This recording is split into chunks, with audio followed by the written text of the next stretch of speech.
C'est sûrement le meilleur moment pour s'acheter un casque audio Bluetooth. Et ben ça tombe bien puisque Sylvain, notre expert audio qui a testé des centaines de casques, nous a fait le top 3 des meilleurs casques audio en 2025.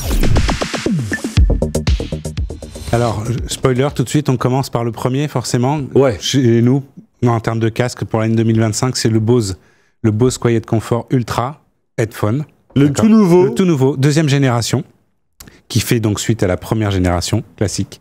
Il est mieux en tout par rapport à cette première génération. J'adore cette phrase, au moins on sait que c'est le meilleur. Quoi. Pas de doute. Le son est excellent. On reste sur des haut-parleurs, des transducteurs de 40 mm, mais en tous les cas, voilà, il y a une petite affination du son, des détails qui sont un peu plus subtils.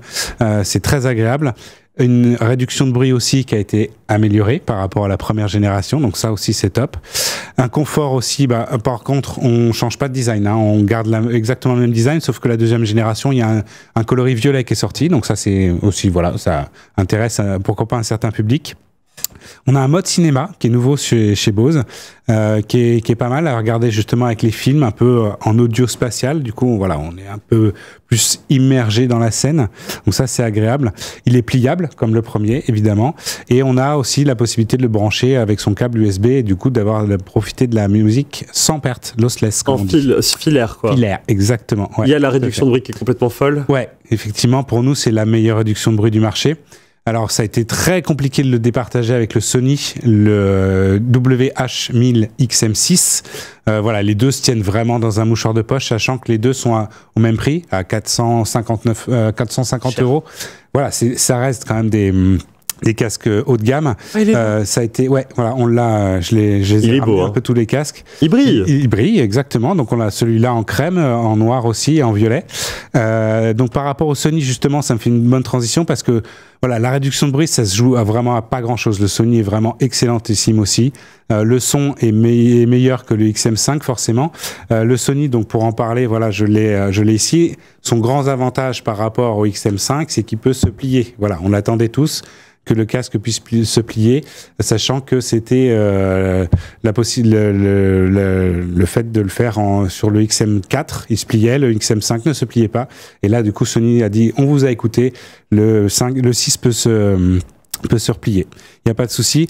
Sur le Sony, donc, on a par contre une excellente autonomie. Qui est meilleur que sur le Sonos et sur le Bose aussi, sachant que le Sonos, ce sera notre troisième petit larron. Sur le Sony, pour revenir, en fait, il y a une excellente signature sonore, dynamique excellente aussi, scène sonore bien étagée, donc ça en aide, on adore. Et puis, ce qui est agréable aussi avec le Sony, c'est qu'il y a une application qui est à la fois simple, mais à la fois aussi complète, donc on peut vraiment personnaliser le son. On peut un petit peu moins le faire sur le Bose, et donc voilà, sur le Sonos. Et on est tous en réduction de bruit au max. C'est pas grave, je suis avec vous, je vous aime. Tous en réduction de bruit. Et donc le troisième maintenant de ce fabuleux podium, c'est le Sonos Ace. Donc lui, il est en dessous, le Bose et le Sony. Ouais, il est en dessous effectivement. Donc on l'a adoré aussi. Le son qui est quand même pas mal. Il a un mode cinéma qui est très bien. Si vous avez déjà des enceintes Sonos, c'est top parce que du coup, ça s'interface vraiment très bien avec tout votre écosystème. Par contre, il n'est pas pliable, comme tu peux le constater effectivement, par rapport aux deux autres qui se plient. On a des transducteurs qui font 40 mm, donc autant que chez Bose et plus que chez Sony. On a de l'audio spatial, il est aptX lossless, et puis voilà, multipoint également. On a 30 heures d'autonomie chez Sonos. On a combien de temps d'autonomie chez Sony? On a aussi 30 heures chez Sony et un petit peu moins chez Bose. C'est là où ça pêche un petit peu. On est à 25 heures, donc c'est quand même pas mal. Et tout ça avec l'ANC. Le confort. J'ai la première génération, ouais. Je trouve que le confort est meilleur. C'est-à-dire qu'ils ont détendu l'arceau. Très légèrement, effectivement. Ça écrase beaucoup moins. Toi aussi, tu es là, la génération. Oui. Là, tu le mets, tu sens rien. Je trouve que là, je viens d'essayer les trois sur je viens d'essayer les trois sur mes oreilles. Le Bose, en termes de confort, tu ne le sens pas. Ah non. Et réduction de bruit, le Bose est meilleur de tous les trois, t'as raison. Ouais, le confort est fou. Ah ouais, et puis la réduction de bruit. Très agréable à porter. Là, c'était actif ou pas? Ou c'était du passif? Parce qu'il a l'air actif quand même. J'ai pas vu s'il était allumé. Je l'ai allumé là. Actif, effectivement. Mais tout est. Enfin, par contre, c'est vrai qu'en ANC, là, on n'est que sur des champions. Mais la réduction de bruit du Bose. Non, mais le confort du Bose, la compacité. Vraiment. Donc dans l'ordre, on a sur l'arceau, Bose, ils ont un petit peu Sony travaillé. et ça dépend. Voilà. Un peu dans globalement. Je trouve que la mousse là du Sony, elle s'écrase trop facilement. Un petit peu. C'est un peu dur du coup autour de l'oreille là. J'ai bien aimé encore le port, mais c'est un peu dur là. Côté le Sonos, c'est vraiment. Ça dure après.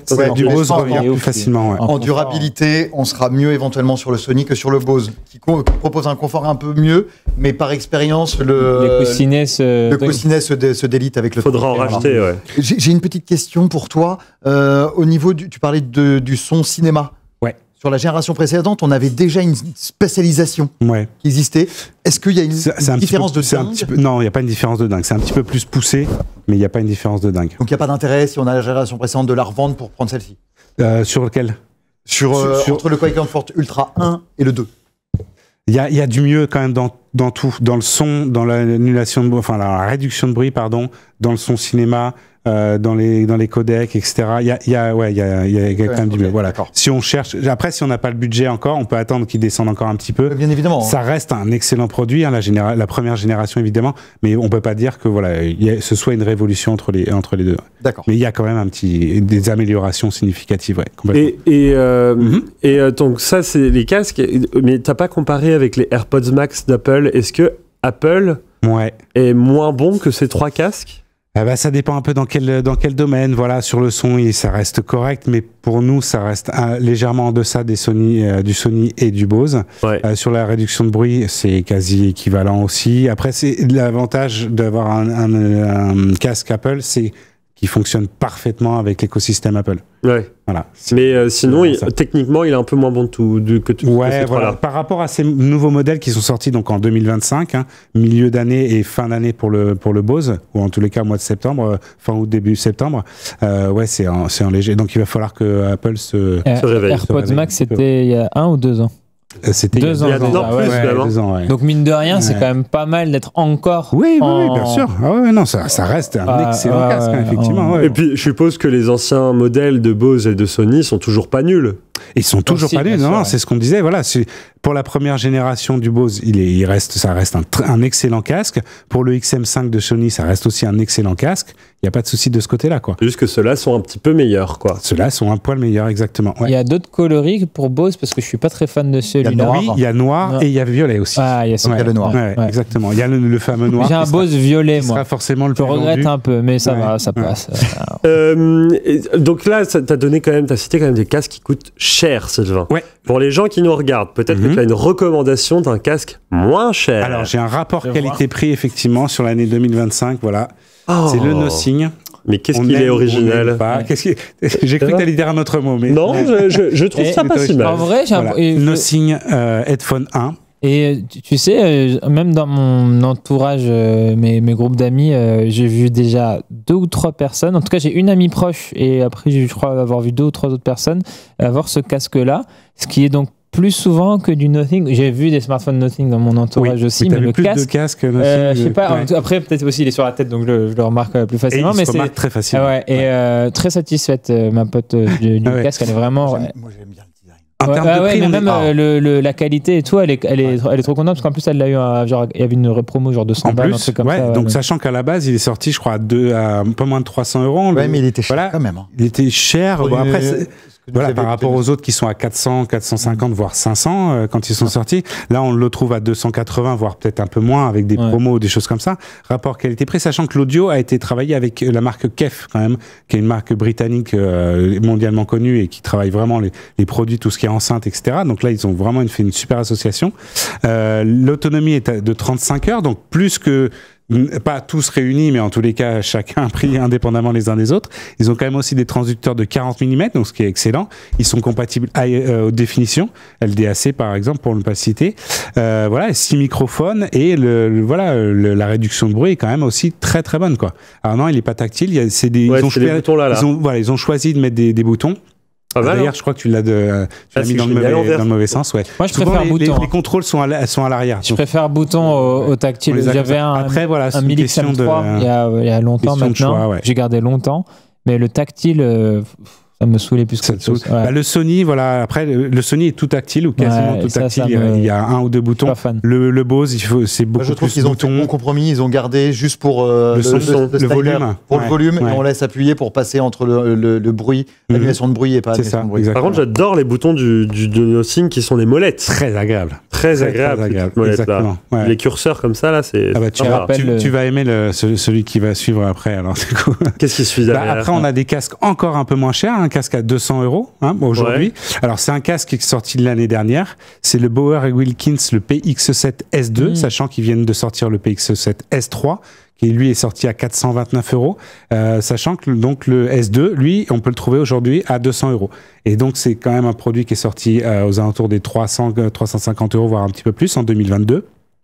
Zone tactile totale. Alors celui-là, j'ai pas réussi à l'obtenir à temps, mais on apprécie vachement l'autonomie qui est quand même de 30 heures aussi. Ouais. Qualité sonore, vraiment, c'est du Bauer & Wilkins, donc c'est excellent. Là, il y a des touches sur les côtés qui ont été un peu plus travaillées sur le S3, mais finalement, voilà, il n'y a pas une grosse différence. On arrive bien à l'avoir. Écoute possible branchée, donc avec le câble USB. La qualité de port aussi, il est vraiment extrêmement confortable, ça on a beaucoup apprécié. Par contre, voilà, il est un petit peu moins péchu sur la réduction de bruit, la qualité des microphones, et après l'application pourrait être un peu plus travaillée. Pour moins de 200 € en tous les cas, c'est un excellent produit. Ok, donc lui tu le recommandes? Ouais, je le recommande aujourd'hui en tous les cas.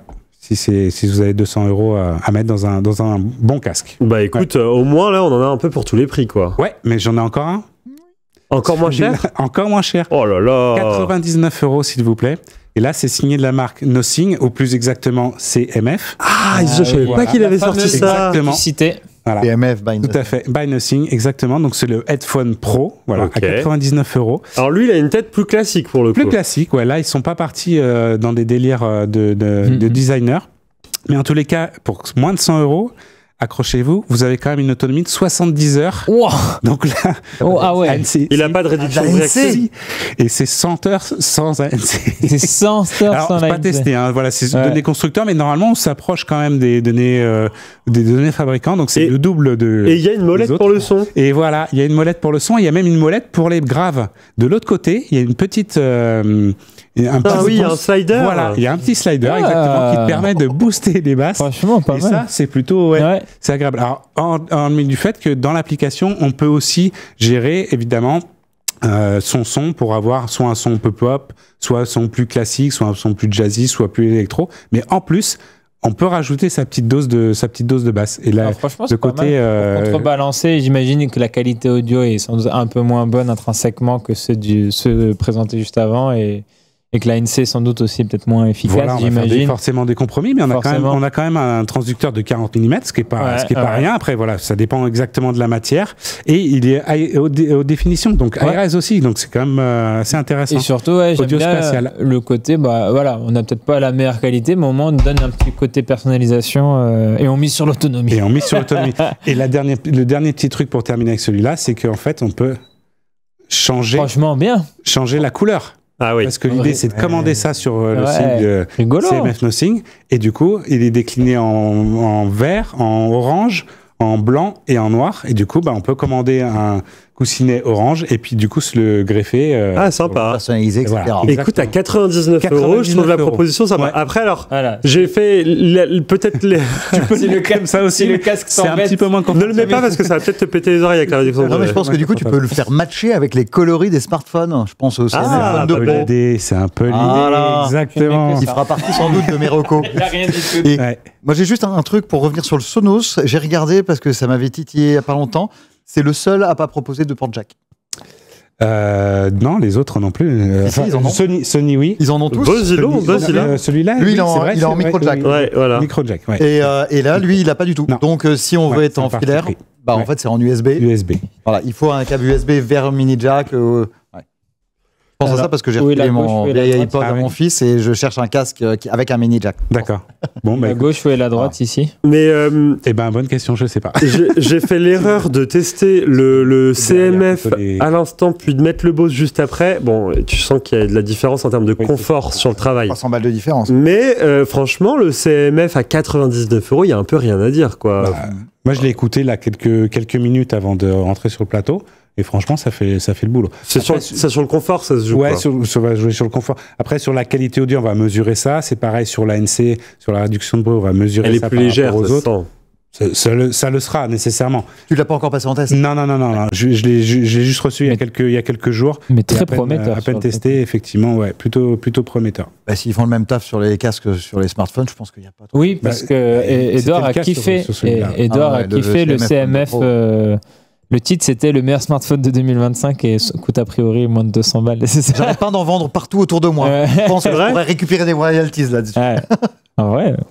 Bah écoute, de toute façon, quand il y a des bons produits, mais c'est vrai que Nothing fait très mal avec ça. Très bonne année pour Nothing en termes de qualité en tout cas et de propositions. Très bonne année, smartphone, mais aussi audio du coup. Heureusement, c'était un peu charnière pour eux parce que là, ils avaient fait beaucoup d'argent et il fallait un petit peu montrer votre planche auprès des investisseurs.